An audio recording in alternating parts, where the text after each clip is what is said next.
Il était une fois entre opéra et droit, sous la direction de Mathieu Touzey Divina. En décembre 2020, Mathieu Touzey Divina publiait aux éditions LexisNexis, sous sa direction, et aux côtés du président Bernard Stirn et du maestro Christophe Rousset, Entre opéra et droit, un ouvrage collectif décrivant, analysant, révélant toutes les porosités, les liens et les paradigmes parallèles ou étroits entre les œuvres lyriques et le droit.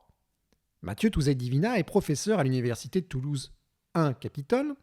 Il a coordonné, organisé et co-dirigé avec le professeur Koubi un programme de recherche consacré à la confrontation des mondes lyriques et juridiques, droit et opéra, ayant donné lieu à plusieurs colloques et actes depuis 2007. Preuve que, bien qu'ayant précédemment mené des recherches consacrées à l'étude de la mort et des phénomènes funéraires sous leur angle juridique, Mathieu Touzey Divina s'intéresse depuis longtemps au spectacle vivant et plus singulièrement à l'opéra, œuvre lyrique comme lieu de représentation. À l'origine, Antigona, opéra baroque de Tommaso Traetta. Le livret de Marco Coltellini suit dans ses grandes lignes le drame de Sophocle, à l'exception du final. L'opéra débouche en effet sur un lieto fine où l'on voit Créon, repenti, faire libérer Antigone et permettre que celle-ci épouse Aimon, illustrant toutes les sens du droit et de la justice. Antigone a raison, mais Créon n'a pas tort, écrivait Camus, antidote à tous les manichéismes idéologiques auxquels s'attaque le droit. Alors, plus de 30 personnalités lui ont fait l'amitié et l'honneur de participer à ce bel ouvrage cartonné, illustré. Un ouvrage de collection, bien plus qu'une synthèse de travaux de recherche. Notre professeur de droit public signe plusieurs articles ou études de l'ouvrage. Mais l'ancien ministre Jack Lang, comme l'actuel locataire de la rue de Valois, Roselyne Bachelot, sont également co-auteurs de l'ouvrage. Après une longue introduction qui place les enjeux d'une telle confrontation entre interprétation et passion du juste, l'ouvrage aborde tour à tour l'opéra comme lieu de pouvoir et de droit, puis comme institution juridique et service public. Il consacre un chapitre au personnel et un autre au public de l'opéra. Et bien entendu, apprendre l'opéra par le droit dans l'opéra et danser le droit à l'opéra consacre de belles pages à lire et parcourir. La féerie de l'opéra n'empêche pas cette représentation du réel si singulière propre à l'opéra comme au droit.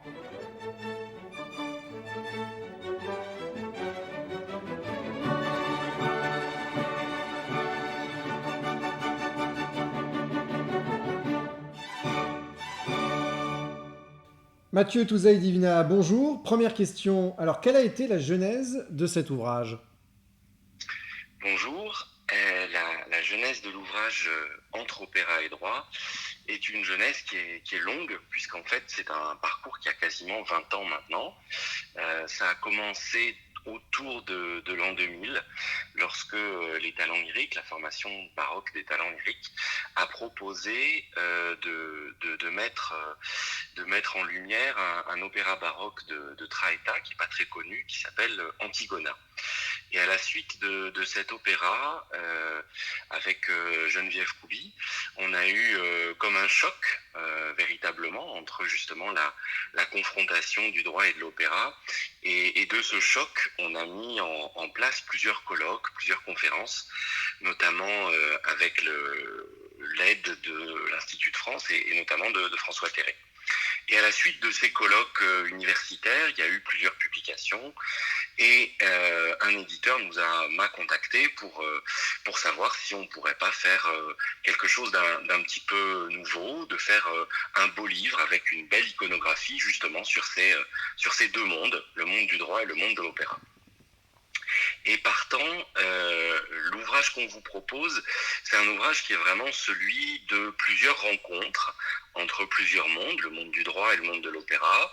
Et c'est ce qui fait qu'à l'intérieur de l'ouvrage, vous avez une cinquantaine de contributeurs, et donc des artistes, des metteurs en scène, David Bobet par exemple, des artistes comme le chanteur Cyril Oviti, et puis aussi un certain nombre de politiques, Roselyne Bachelot, Marisol Touraine, des universitaires, et puis bien sûr des magistrats et des avocats, des juristes. Et parmi peut-être l'ensemble de ces contributeurs, il y en a peut-être une qui est l'incarnation de cette rencontre, c'est Suzanne Tafot, qui est en même temps avocate au barreau de Montréal et en même temps soprano. elle incarne véritablement bien cette rencontre des deux mondes qu'on a essayé de mettre en avant. Étant entendu que ces deux mondes auraient très bien pu ne pas se rencontrer, et j'imagine qu'il doit y avoir plusieurs auditeurs qui se disent que le monde du droit et le monde de l'opéra, ce sont deux mondes dont la rencontre est totalement improbable ou totalement a priori, puisque on peut avoir l'idée du droit que c'est un monde très sobre, très ennuyeux, peut-être très calme, et on connaît un certain nombre de juristes, par exemple Maurice Soriou, qui disait qu'il n'aimait pas la musique, qu'il n'aimait pas trop les arts, et en tout cas certainement pas la musique classique et l'opéra, et qui avait refusé, par exemple, que le théâtre devienne un service public. On sait qu'il y a eu beaucoup d'universitaires dont les carrières ont été un peu entachées parce que dans leur famille, il y avait des artistes. C'était le cas, par exemple, d'Alfred Trollet à Caen, qu'on a un peu exclu de l'université parce que sa fille avait épousé un artiste lyrique. Et donc on pourrait avoir cet a priori-là de deux mondes que tout sépare finalement, avec des univers de passionnés. Et puis en fait, il y a manifestement beaucoup de liens qu'on peut tisser entre les deux. Il y a la rigueur, il y a le côté quasi mathématique. Pour pouvoir faire du droit comme pour pouvoir faire de l'opéra, il faut cette rigueur-là. Et puis, on a essayé de mettre en avant, j'ai essayé de mettre en avant en particulier dans l'introduction, des éléments tels que la passion, le juste, l'interprétation. Et je crois que l'ouvrage s'inscrit véritablement dans tout le mouvement Loa Sculpture et met véritablement en avant cette idée que derrière le droit, il y a aussi un élément culturel. Et du coup, le fait de mettre ensemble le droit et l'opéra, de provoquer cette rencontre, eh bien, ça s'inscrit précisément dans ce mouvement-là. Concrètement, l'ouvrage, c'est une centaine de contributions, une cinquantaine de contributeurs, et j'ai assuré la rédaction d'à peu près un tiers des contributions et la coordination principale de l'ouvrage avec deux parrains, un musicien, chef d'orchestre, c'est Christophe Rousset, et puis l'ancien président de la section du contentieux du Conseil d'État, Bernard Stirn. Et l'idée peut-être, pour finir sur cette longue genèse, c'est que non seulement l'ouvrage provient d'une histoire qui a déjà quasiment 20 ans, et de ce choc d'Antigona de Traetta, mais il se poursuit. On est en train de préparer, par exemple, actuellement, une exposition à la bibliothèque universitaire de l'Université Toulousain-Capitole, avec des étudiants, où on va essayer de montrer les liens entre le pouvoir et l'opéra. Et derrière ce lien entre le pouvoir et l'opéra, il y a un élément qui est important, c'est celui du lieu opéra. Parce que le lieu opéra, c'est évidemment celui où on joue de la musique, mais on sait très bien que c'est aussi celui où, pendant de très nombreuses années, un certain nombre de chefs d'État se sont montrés, se sont donnés en spectacle, et que quand on faisait une visite de chef d'État, il y avait nécessairement un passage par l'opéra, montrant ainsi déjà ce lien entre l'opéra et le pouvoir. Et il y a eu énormément d'attentats qui ont été faits dans des opéras. L'un des plus célèbres, c'est évidemment celui d'Orsini, mais on peut penser aussi en 1830 à l'Opéra de la Monnaie à Bruxelles, où la révolution belge est en train de naître parce que le public reprend un des airs de la Muette de Portici et puis se met finalement à prendre pour lui-même ce que l'opéra lui chante. Et puis, pour finir sur ce parallèle avec les lieux, il ne faut pas oublier, par exemple, que dans notre histoire de France, des opéras, des bâtiments opéras ont accueilli des moments de l'histoire et donc du droit qui sont fondamentaux. Je pense par exemple en 1870, lorsque la France est encore occupée en partie par l'Allemagne, les parlementaires se réfugient à Bordeaux, et à Bordeaux ils choisissent le Grand Théâtre de Bordeaux, l'Opéra de Bordeaux qui vient d'être rénové, pour y faire voter les premières lois de la Troisième République. Ce qui fait que c'est dans un opéra qu'on vote, qu'on discute les premières lois de la Troisième République.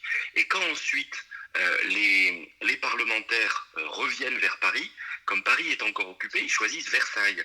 Et à Versailles, ils vont se réfugier, ces parlementaires, dans l'opéra, du Palais de Versailles. Et donc là encore, les lois constitutionnelles, les premières lois constitutionnelles de la Troisième République, c'est encore dans un opéra qu'elles sont votées.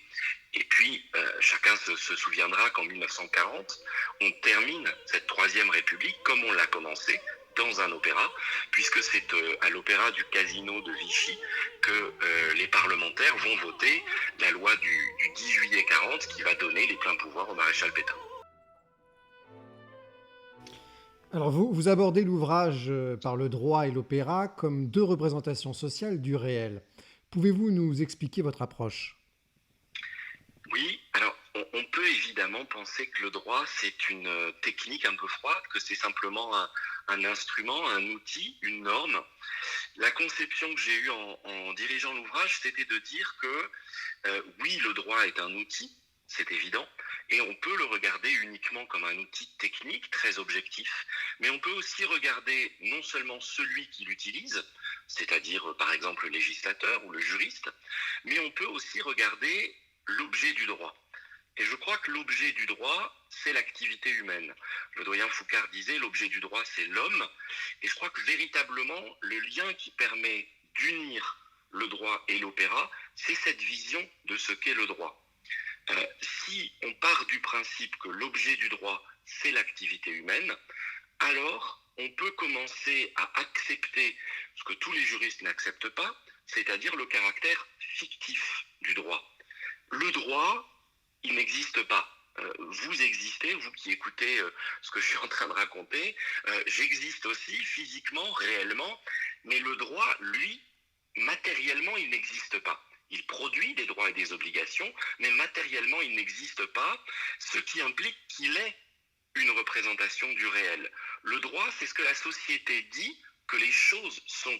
Mais c'est simplement une vision du réel, une proposition, une représentation du réel. Mais je crois que ça n'est pas autre chose. Et cette représentation du réel, elle peut dire les choses telles qu'elles sont, les décrire fidèlement, mais elle peut aussi, pourquoi pas, essayer de les devancer, voire de les contrer. Et l'un des intérêts de l'ouvrage, c'est d'assumer ce caractère fictif. Que l'opéra soit une fiction, c'est évident. L'opéra, c'est une représentation du réel. Et l'idée, c'est de dire, le droit peut aussi être une représentation du réel. Et si j'accepte que le droit comme l'opéra sont des représentations du réel et nous proposent une vision de la société, alors la comparaison entre les deux est beaucoup plus facile. Et ainsi, par exemple, on peut dans l'opéra imaginer un Rossini qui décrit le voyage à Reims, de plusieurs nobles européens qui vont assister au couronnement de Charles X. C'est un événement réel, mais il nous en donne sa vision, sa proposition. Et je crois que le droit, quand il nous dit par exemple qu'il est possible de se marier sous telle condition ou pas possible de se marier sous telle condition, il nous offre aussi une représentation du réel. C'est une vision. La rigueur semble être la caractéristique naturelle liant étroitement le droit et l'opéra. Pourtant, en quoi l'imagination n'est-elle pas uniquement l'apanage de l'art lyrique? Alors cette question, elle rejoint en partie la précédente, elle la poursuit effectivement. Derrière l'opéra, mais aussi derrière le droit, on a parfois une autre acception qui est celle de la passion et qui est celle de l'imagination. Alors évidemment, je ne dis pas que en droit, la seule chose qui compte ou la seule chose qui soit, c'est l'imagination, c'est la passion. Je dis en revanche, mais comme beaucoup d'autres, que cette passion et que cette imagination peuvent quasiment tout transformer, et en tout cas qu'elles subliment le droit. Par exemple, quand vous avez deux copies, vous êtes enseignant, vous avez une copie qui vous raconte les faits, et puis qui vous dit la solution de droit. Effectivement, c'est intéressant, c'est très certainement ce que l'on attend d'une copie, mais quelquefois vous avez une copie qui va vous dire la même chose en vous la sublimant avec un art, alors si c'était à l'oral on dirait un art oratoire, mais avec des bons mots, avec des bons parallèles, avec pourquoi pas une amorce, bref, mettre le droit au service de l'imagination.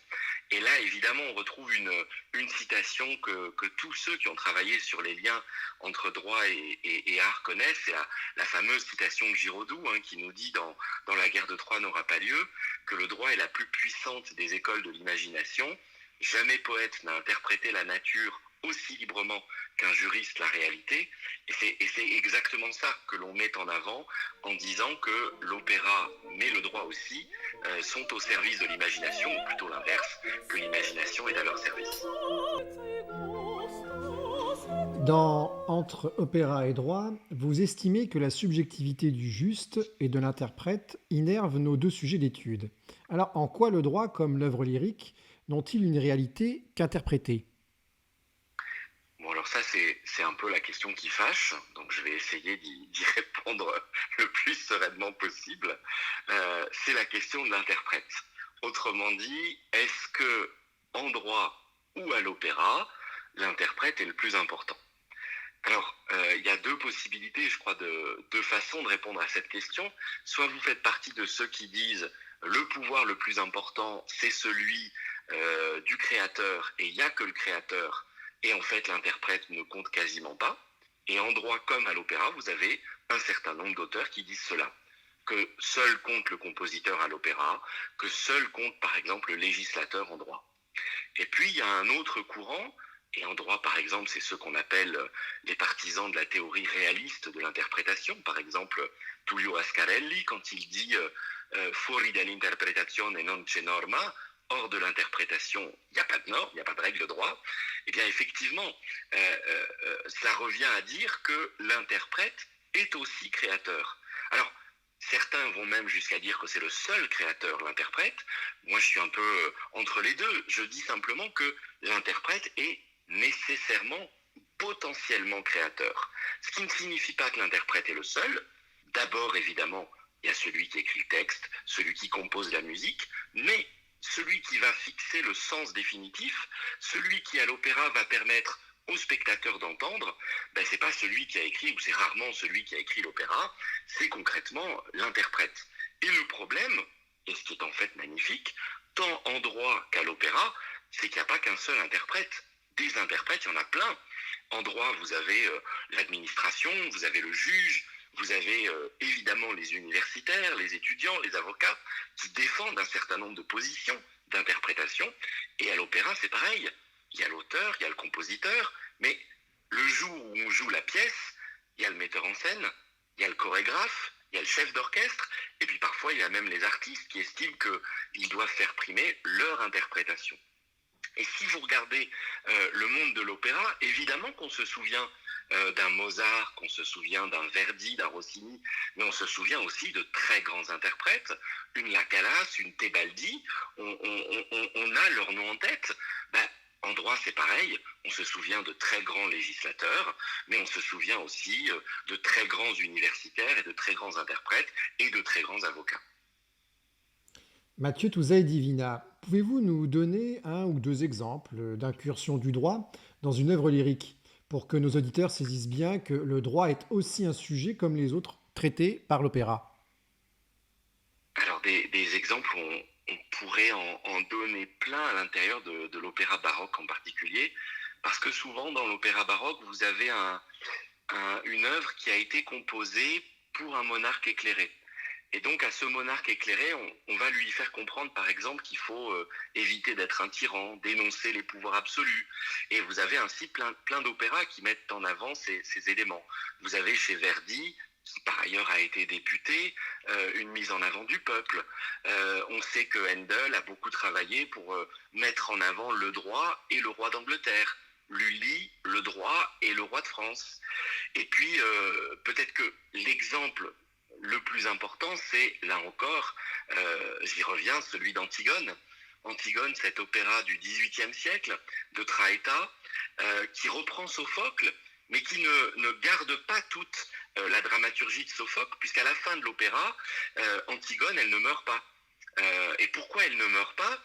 Parce que le librettiste et le compositeur décident que cette Antigone, puisqu'elle va être envoyée comme un acte politique à celle pour qui on va jouer l'opéra, en l'occurrence Catherine de Russie, eh bien, il faut lui montrer quelque chose dont elle pourrait s'inspirer. Et Antigone, on le sait, elle a à faire un choix. Soit elle accepte la dure loi des hommes, et en l'occurrence c'est le droit positif, celui qui est incarné par Créon, soit elle met en avant ce qu'elle ressent elle-même dans son cœur, c'est-à-dire la loi naturelle, et en l'occurrence enterrer son frère Polynice. Et en ne faisant pas mourir Antigone, concrètement en disant à Créon qu'il peut changer d'avis et qu'il peut ne plus interdire à Antigone de ne pas donner le dernier sacrement à son frère, eh bien Créon apprend le juste, il est plus tyrannique, et on a là véritablement une mise en avant très claire de ce que c'est que le droit à l'intérieur d'un opéra. Alors, comment chante-t-on le droit? Eh bien, ça, c'est une question qu'il faudrait poser à un chanteur, je suppose. N'étant pas chanteur, j'ai du mal à répondre à la question. Ou alors, j'ai envie de répondre par une pirouette, par exemple, en vous disant qu'il faut chanter le droit par les courbes. Ou là encore, en reprenant la phrase de Foucart qui nous dit que l'objet du droit, c'est l'homme. Et donc, si je chante le droit, je dois chanter tout ce qui est en rapport avec l'activité humaine, les malheurs, les amours de l'homme, et finalement ne pas faire du droit un artifice technique, mais véritablement quelque chose de sociétal. Mais pour répondre à cette question, comment est-ce qu'on peut chanter le droit? Il faut aussi garder en tête que l'opéra, c'est pas que du chant. C'est aussi de la danse, c'est aussi de la féerie, c'est aussi de la musique, c'est aussi des trucages, du théâtre, de la mise en scène. Et du coup, la vraie question peut-être qu'il faut se poser, il y a non seulement comment chante-t-on le droit, mais il y a aussi comment est-ce qu'on le danse, comment est-ce qu'on le met en lumière, comment est-ce qu'on le met en truc. Et je crois que du coup, la question, il faut la poser sur tout le champ possible des différents arts.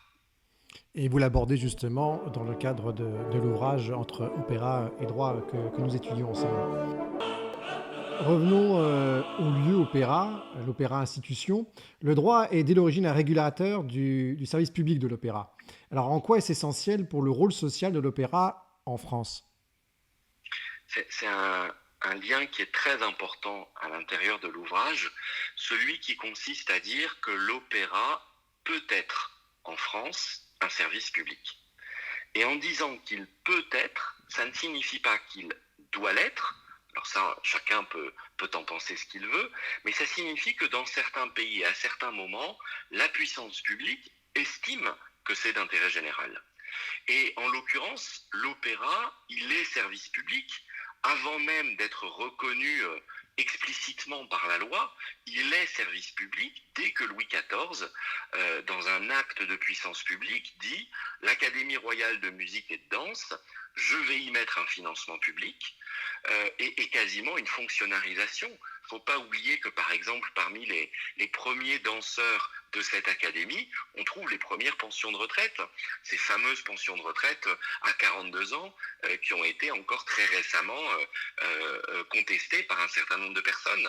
C'est une manière pour la puissance publique de dire c'est tellement important de mettre en avant cet art parce qu'il est au service de la France, de sa grandeur et de sa culture, et bien qu'on va y mettre un certain nombre de moyens. Et parmi les moyens, il y a effectivement en droit la reconnaissance de service public à travers la notion de service public, ce qui arrive notamment dans un arrêt du Conseil d'État de 1923, 27 juillet 1923, qui est un arrêt qui est relatif à l'opéra comique, à la suite d'une requête qui était faite par un de ses anciens directeurs, Gueusy, qui avait dirigé, co-dirigé en l'occurrence l'opéra comique. Et l'opéra peut devenir un service public, mais je le redis, ça ne signifie pas que à chaque fois qu'on fait de l'opéra, c'est du service public. Ça n'est du service public que si la puissance publique, au niveau national ou à un niveau local, y met les moyens tant financiers que juridiques. Et c'est ce qui explique par exemple qu'un festival international comme celui d'Aix peut être qualifié de service public, c'est l'arrêt du Conseil d'État du 6 avril 2007, qu'un théâtre comme le Théâtre du Capitole à Toulouse peut être un service public, parce qu'il est en régie, c'est le cas de le dire, par la commune, mais des tas d'autres opéras peuvent être tout à fait privés, et vous-même, si vous vous mettez à chanter, ça n'est pas nécessairement un service public.